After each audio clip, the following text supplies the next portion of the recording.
Repeated question था। 65/2/1 2 3 तीनों paper set के में पूछा गया था ये, तो ये काफी अच्छा क्वेश्चन था, काफी इंपॉर्टेंट भी है। चलिए और एक ट्रिक है, ये दोनों ट्रिक्स की तरह आपको ध्यान में रखना है। डिटर्मिनेंट ऑफ, तो नेक्स्ट क्वेश्चन जो है आपका वो असर्शन रीजन पर बेस्ड है। टू द पावर 0 की वैल्यू और anything to the power 0 value will be 1। Hello students, welcome to our YouTube channel Shekhar academy. तो अगर आप बोर्ड एग्जाम्स और IIT JEE एग्जाम्स की प्रिपरेशन कर रहे हैं तो मेरा चैनल आपके लिए बहुत ही हेल्पफुल रहने वाला है। आज की इस वीडियो लेक्चर में हम बात करने वाले हैं मैट्रिक्स और डिटरमिनेंट टॉपिक के ऑब्जेक्टिव क्वेश्चंस जो CBSE बोर्ड एग्जामिनेशन 2025 में पूछे गए हैं। हमारा ये लेक्चर 3 है। इसके पहले हम इसी टॉपिक पर 2 लेक्चर बना चुके हैं। अगर तुम उन लेक्चर्स को भी देखना चाहते हो तो हमारी चैनल की प्लेलिस्ट में जाकर के तुम उन वीडियोस को भी तुम देख सकते हो। तो चलिए बिना देरी किए हुए लेक्चर को शुरू करते हैं। लेक्चर में हमने कुछ रिकॉल पॉइंट्स दिखाया हुआ है, जो पॉइंट्स मैं इस लेक्चर को एक्सप्लेन करते समय यूज करने वाला हूं। तुम पहले ध्यान से इन्हें देख लो और तुम चाहो तो इनको अपनी नोटबुक में भी तुम नोट कर सकते हो। पहला मैंने लिखा हुआ है कि रो मैट्रिक्स। रो मैट्रिक्स क्या होती है? A matrix having only row is called as row matrix. अच्छा, ऐसी मैट्रिक्स जिसमें केवल एक रो हो, वैसी मैट्रिक्स को क्या बुलाते हैं? Row matrix. दूसरा क्या है? सिमेट्रिक मैट्रिक्स एंड इसको symmetric matrix. A square matrix Aij n cross n is symmetric if and only if written as A dash equal to A। तो अगर हम किसी मैट्रिक्स को A dash equal to A लिख सकते हैं, कहने का मतलब ये है कि ये क्या है? A dash क्या होता है? Transpose of a matrix, transpose of a matrix, transpose of a matrix A, transpose of a matrix A। जो हमारी A मैट्रिक्स गिवन है उसी का ट्रांसपोज कर देना है। ठीक है, ठीक है स्टूडेंट्स, समझ में आ रहा सभी को? Okay, very good. A square matrix Aij n cross n is called symmetric if and only if it can be written as A dash is equal to minus of A। अगर हम किसी matrix को A dash equal to minus A के form में लिख पा रहे हैं तो ऐसी मैट्रिक्स को हम सिमेट्रिक मैट्रिक्स बुलाते हैं। कंपेरेबल मैट्रिक्स क्या होती हैं? Two matrices are said to be comparable matrices if each of them contain as many rows and columns as the other. अगर दो मैट्रिसेस हैं उनमें equal number of rows and columns हैं तो ऐसी मैट्रिसेस को हम कंपेरेबल मैट्रिसेस बुलाते हैं। ठीक है स्टूडेंट्स? ओके, रिमार्क में एक पॉइंट लिखा हुआ है, for a symmetric matrix P of order 3 its determinant is always 0। तो इस बात को तुम बहुत ध्यान में रखोगे, ठीक है, क्योंकि मैं इन चीजों को आगे यूज करने वाला हूं। तो चलिए हम क्वेश्चंस की तरफ अब मूव करते हैं। पहला क्वेश्चन है जिसमें आपको कुछ फाइंड करने के लिए बोला गया। चलिए इसको मैं सोल्यूशन करने से पहले मैं इसे जूम कर देता हूं जिससे कि विजिबिलिटी अच्छी हो जाए। Which of the following can be both symmetric matrix and symmetric matrix? ठीक है, ये क्वेश्चन आपके CBSE बोर्ड एग्जामिनेशन के पेपर कोड 5 में 65/2/1 में पूछा गया था। चलिए इसको मैं जूम आउट करता हूं, फिर मैं इसका सोल्यूशन करता हूं। आप इसको, ये क्वेश्चन जो है आपका डायरेक्टली रिजल्ट बेस्ड है, आपको इसे ध्यान में रखना होगा। इसका करेक्ट आंसर है नल मैट्रिक्स। नल मैट्रिक्स किसको बुलाते हैं? जीरो मैट्रिक्स को। मान लीजिए मैं लिख देता हूं A इज इक्वल टू 0 0 0 0, ठीक है, या फिर तुम किसी भी ऑर्डर की मैट्रिक्स लिख सकते हो इसमें सारी एंट्रीज 0 हो, तो ऐसी मैट्रिक्स को क्या बुलाते हैं? Zero matrix. तो जीरो मैट्रिक्स एक ऐसी मैट्रिक्स होती है जो सिमेट्रिक भी है और सिमेट्रिक भी है। चलिए नेक्स्ट क्वेश्चन की तरफ मूव करते हैं। हाँ, नेक्स्ट क्वेश्चन काफी अच्छा क्वेश्चन है। चलिए मैं इसको जूम इन कर देता हूँ जिससे कि विजिबिलिटी अच्छी हो जाए। मैं पढ़ देता हूँ एक बार क्वेश्चन को। एक एक्सप्रेशन आपको गिवन है जहां पर A और B दो मैट्रिसेस हैं, बोथ हाफ 2x2 ऑर्डर, ठीक है, दोनों 2x2 ऑर्डर की हैं और A और B इक्वल नहीं है और आइडेंटिटी मैट्रिक्स भी नहीं है दोनों, और A inverse does not equal to B। तो आपको इस एक्सप्रेशन की वैल्यू बतानी है, ठीक है। इस वाली जो एक्सप्रेशन आपके पास निकल के आ रही है उसमें अलग अलग बच्चों ने अलग अलग आंसर निकाला हुआ है, तो आपको बताना है कि कौन सा किस बच्चे ने इसका आंसर सही दिया हुआ है। ये क्वेश्चन रिपीटेड क्वेश्चन था। 65/2/1 2 3 तीनों पेपर सेट के में पूछा गया था ये, तो ये काफी अच्छा क्वेश्चन था, काफी इंपॉर्टेंट भी है। चलिए इसको मैं जूम आउट करता हूं, फिर मैं इसका सोल्यूशन आपको कराता हूं, ठीक है, आप ध्यान से इसे देखेंगे। चलिए, तो इसमें आपको जो एक्सप्रेशन दी गई उसको आप लिखिए। एक्सप्रेशन क्या दी गई है? सोल्यूशन में आपको एक्सप्रेशन दी गई है 4AB + 3AB प्लस बी ए, ठीक है स्टूडेंट्स, माइनस 4BA। इसको सिंप्लीफाई कर लीजिए तो देखिए 4AB एज इट इज रहेगा, ठीक है। 3 को अंदर लेके जाओगे तो ये 3AB हो जाएगा, प्लस 3BA हो जाएगा, माइनस 4BA हो जाएगा।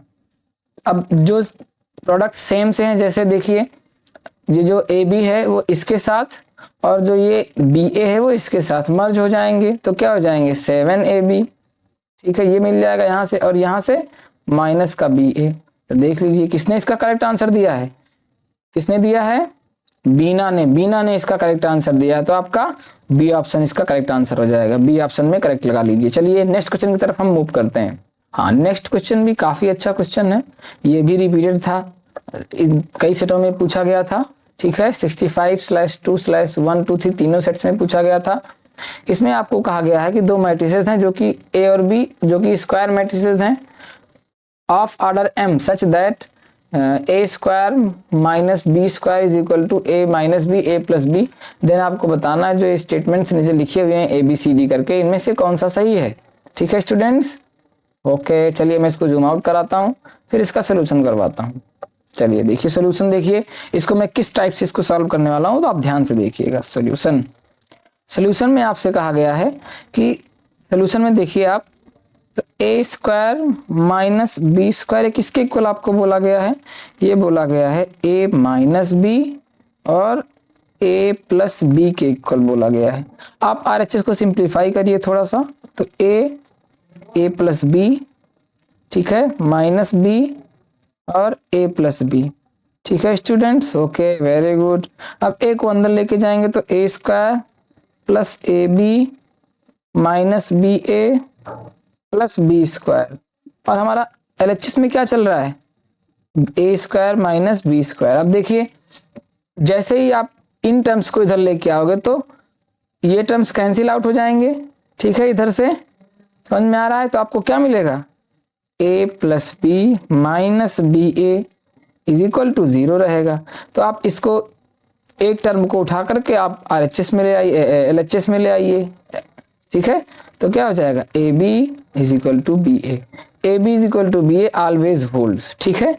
तो देखिए a b is equal to b a किस ऑप्शन में, ऑप्शन नंबर बी में है, तो आपका बी ऑप्शन इसका सही जवाब हो जाएगा। चलिए सभी को समझ में आ रहा है स्टूडेंट्स, ओके वेरी गुड। चलिए नेक्स्ट क्वेश्चन की तरफ मूव करते हैं। तो नेक्स्ट क्वेश्चन जो है आपका वो असर्शन रीजन पर बेस्ड है। चलिए मैं इसको जूम इन करता हूं जिससे कि विजिबिलिटी इस क्वेश्चन की अच्छी हो जाए। ये क्वेश्चन भी रिपीट हुआ था आपके 65/2 के तीनों सेट्स में पूछा गया था, 1 2 3 तीनों सेट्स में पूछा गया था। देखिए इसमें आपको असर्शन गिवन है कि डायगोनल मैट्रिक्स है आपको 3 2 5। कहने का मतलब ये है कि इस मैट्रिक्स की जो डायगोनल एंट्रीज हैं वो 3 2 3 5 2 है, is a scalar matrix of order 3 cross 3। और आपको रीजन दिया गया है if a diagonal matrix has all non zero elements equal it is known as scalar matrix. तो इसको मैं जूम आउट करता हूं, फिर कुछ बताता हूं आपको कैसे इसको आप अप्रोच कर सकते हो, कैसे इस क्वेश्चन को सॉल्व कर सकते हो। तो देखिए जो असर्शन दिया गया है वो गलत है, ठीक है।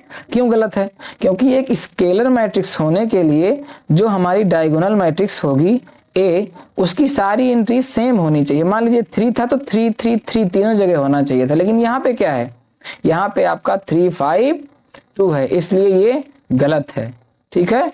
तो देखिए अगर आपका असर्शन गलत हो गया तो आपके ये तीनों स्टेटमेंट्स तो कट गए, ABC तीनों कट जाएंगे, ठीक है।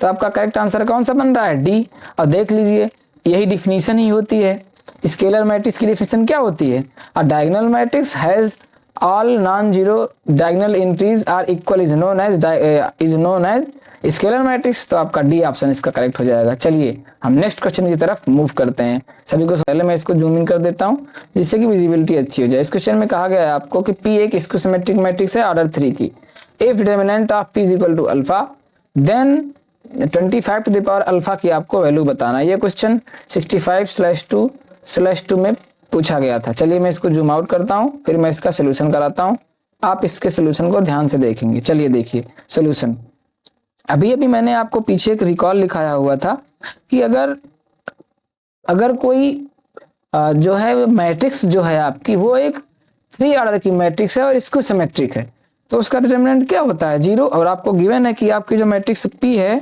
वो क्या है? एक skew symmetric matrix, that is P transpose equal to P minus of P, that is इसका तो डिटरमिनेंट हो जाएगा, that is determinant of P, that is determinant of P क्या हो जाएगा? 0 हो जाएगा। हाँ, which is equal to alpha, तो आपको अल्फा मिल गया। इसका मतलब 22,025 टू द पावर 0 की value, anything to the power 0 value will be 1, hence देख लीजिए 1 आपका करेक्ट आंसर बन रहा है। तो 1 किस ऑप्शन में है? बी में, तो बी इसका करेक्ट आंसर हो जाएगा। आप इसको लगा लीजिए, बी ऑप्शन इसका करेक्ट हो जाएगा। चलिए नेक्स्ट क्वेश्चन की तरफ मूव करते हैं। हाँ, इसमें आपको कहा गया है, चलिए पहले मैं इसको आपको अच्छे से समझा देता हूं, फिर इसका सोल्यूशन करता हूं। इसमें आपसे कहा गया है कि ए और बी दो स्क्वायर मैट्रिसेस हैं और सेम ऑर्डर की, then A B transpose minus B A transpose is, तो आपको बताना ये क्या होगा, ये एक स्क्यू सिमेट्रिक होगा कि सिमेट्रिक होगा कि नल मैट्रिक्स होगा कि यूनिट मैट्रिक्स होगा, आपको बताना है। चलिए मैं इसको जूम आउट करता हूं, फिर मैं इसका सोल्यूशन कराता हूं, आप इस सोल्यूशन को ध्यान से देखेंगे। चलिए देखिए सोल्यूशन कैसे मैं करने वाला हूं। मैं इसका ट्रांसपोज निकाल लेता हूं, जो आपको गिवन मैट्रिक्स है इसका ट्रांसपोज निकाल लेता हूं, that is A B transpose minus B A transpose और होल ट्रांसपोज, ठीक है।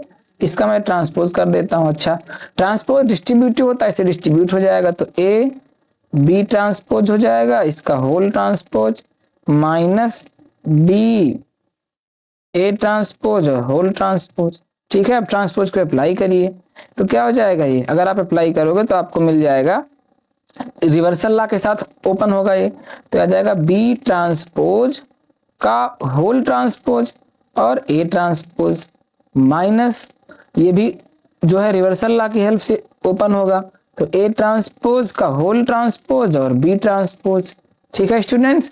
अब किसी मैट्रिक्स का अगर हम 2 बार ट्रांसपोज कर देते हैं तो हमें अल्टीमेटली वही मैट्रिक्स मिल जाती है, तो क्या हो जाएगा, बी और ए ट्रांसपोज माइनस माइनस ए और बी ट्रांसपोज, ये आ जाएगी हमें रिजल्ट में मैट्रिक्स। अब देखिए यहां से माइनस कॉमन ले लीजिए, तो क्या हो जाएगा, ए B transpose minus B A transpose. तो ध्यान से देखो, यही मैट्रिक्स तो हम लेकर के चले थे ऊपर से, देखिए यही मैट्रिक्स तो थी हमारी, A B transpose minus B A transpose. तो इसका मतलब क्या हुआ, जो मैट्रिक्स हम लेकर चले थे उसका हमने ट्रांसपोज किया, तो हमें रिजल्ट में क्या मिल गया, माइनस ऑफ उसी मैट्रिक्स मिल गई, ठीक है। जो मैट्रिक्स हम लेकर के चले थे वही मैट्रिक्स मिल गई माइनस के साइन के साथ। तो ये कंडीशन कौन सी मैट्रिक्स सेटिस्फाई करती है, स्क्यू सिमेट्रिक मैट्रिक्स सेटिस्फाई करती है ये वाली कंडीशन, स्क्यू सिमेट्रिक मैट्रिक्स, ठीक है स्टूडेंट्स, क्लियर है ना। बहुत आसान था, थोड़ा सा लॉजिकल था, तो इसका बी ऑप्शन करेक्ट हो जाएगा। चलिए हम नेक्स्ट क्वेश्चन की तरफ मूव करते हैं। मैं इस क्वेश्चन को सॉल्व करने से पहले मैं इसको जूम कर देता हूं, जिससे कि विजिबिलिटी अच्छी हो जाए और आप अच्छे से इस क्वेश्चन को पढ़ पाएं। आपको ए और बी दो स्क्वायर मैट्रिसेस दी गई हैं, such that a b is equal to a है और b A is equal to b है, देन आपको a square plus b square की वैल्यू फाइंड करनी है। ये क्वेश्चन 65/4/1 के पेपर कोड में पूछा गया था। चलिए मैं इसको जूम आउट करता हूँ, फिर मैं इसका सोल्यूशन करता हूँ। आप इसके सोल्यूशन को बहुत ध्यान से देखेंगे, काफी अच्छा क्वेश्चन है। चलिए आपको जो गिवन है उसे लिख लीजिए, as we have given that solution, as we have what we have, आपके पास ये गिवन है कि जो ए बी है वो ए के इक्वल है। चलिए इस एक्सप्रेशन में आप राइट साइड से ए से ऑपरेट कराएंगे तो आपको क्या मिल जाएगा, ए b A is equal to a a, this implies a b A is equal to A square, मिल जाएगा ना। ओके, अब देखिए इस ए को पहले लिख लीजिए और ये बी ए को ऐसे लिख दीजिए ब्रैकेट के साथ। चलिए B A is equal to A square. अब देखिए बी ए को मैं क्या लिख सकता हूँ, ए बी, बी ए को मैं लिख सकता हूँ बी में लिख सकता हूँ, तो ए बी हो गया a b is equal to A square, ठीक है। अब ध्यान से देखिए, a b is equal to A square भी है और a b is equal to a भी है, एज वी हैव गिवन, आपको क्या गिवन है कि a b is equal to a है। अब इन दोनों की हेल्प से मैं क्या लिख सकता हूं, आपको मिल जाएगा a square is equal to a. Similarly यही काम जब आप बी ए के लिए करोगे, सिमिलरली जब आप B A is equal to B को जब ऑपरेट कराओगे तो आपको मिलेगा B square is equal to B. अब देखिए ये वाली एक्सप्रेशन को आप 1 कह दीजिए, इसको आप 2 कह दीजिए, दोनों को ऐड कर लीजिए तो a square plus b square is equal to क्या मिल जाएगा आपको, ए प्लस बी मिल जाएगा। देख लीजिए कौन सा ऑप्शन करेक्ट बन रहा है, ए। तो ए ऑप्शन इसका करेक्ट आंसर हो जाएगा। चलिए नेक्स्ट क्वेश्चन की तरफ मूव करते हैं। स्टूडेंट सभी को समझ में आ गया है ना? Okay very good. चलिए अगले क्वेश्चन को हम देखते हैं। हाँ, अगला क्वेश्चन को सॉल्व करने से पहले मैं इसको जूम कर देता हूँ, विजिबिलिटी आपको अच्छी हो जाएगी इससे। If m and n are square matrices of order 3, m और n स्क्वायर मैट्रिसेस हैं 3 ऑर्डर की, such that determinant of m, जो मैट्रिक्स m है उसका डिटर्मिनेंट क्या है, m है, और mn is equal to m times identity matrix, I लिखा हुआ है identity matrix, then determinant of n is equal to, तब आपको बताना है कि डिटर्मिनेंट ऑफ n किसके इक्वल होगा। ये क्वेश्चन सेट 2 में पूछा गया था 65/4/1 के पेपर कोड में। चलिए मैं इसको जूम आउट करता हूं, फिर मैं इसका सोल्यूशन करता हूं, आप सोल्यूशन को अच्छे से देखेंगे। चलिए आपको डिटर्मिनेंट ऑफ m गिवन है तो आप लिख लीजिए सोल्यूशन में जो आपको गिवन है वो क्या गिवन है, डिटर्मिनेंट ऑफ मैट्रिक्स m कितना गिवन है, m। अच्छा वेरी गुड। और हम जानते हैं as we know what we know, अगर आपको determinant of A B matrix पूछा जाए जो मैट्रिसेस प्रोडक्ट में है तो उसका determinant of A determinant of B के बराबर होगा। ठीक है, ये चीज आपको ध्यान में रखनी है।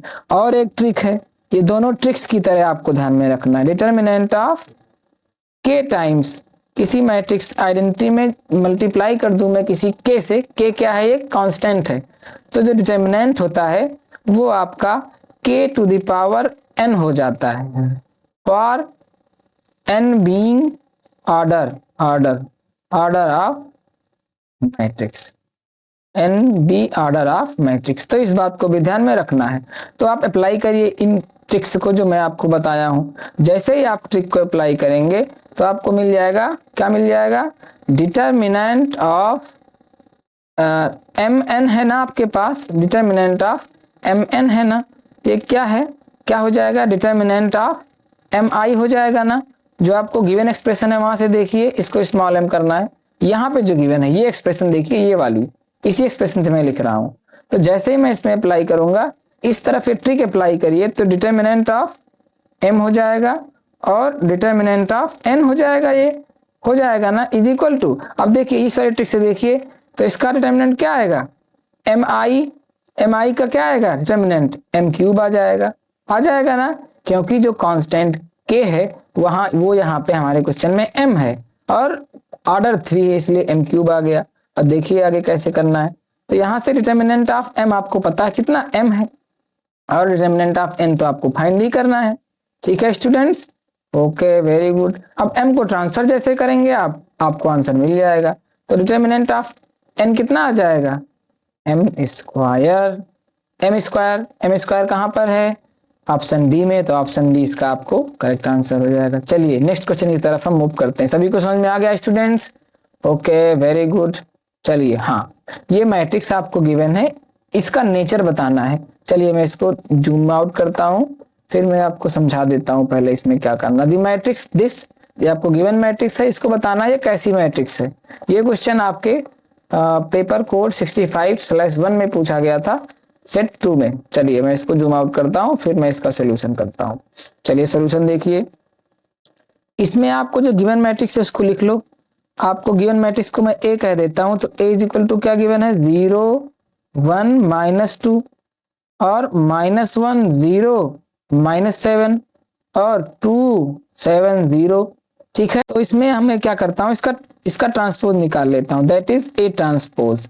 ए ट्रांसपोज में क्या करेंगे, हम रोज को कॉलम में चेंज कर देंगे। तो रो आपकी जो पहली वाली उसको कॉलम में चेंज किए तो 0 1 -2, दूसरी वाली रो को चेंज करिए तो ये मिल जाएगा आपको, तीसरी वाली रो को चेंज किए तो 2 7 0, अब मैं एक काम करता हूं, मैं इसका माइनस ऑफ ए भी निकाल लेता हूं।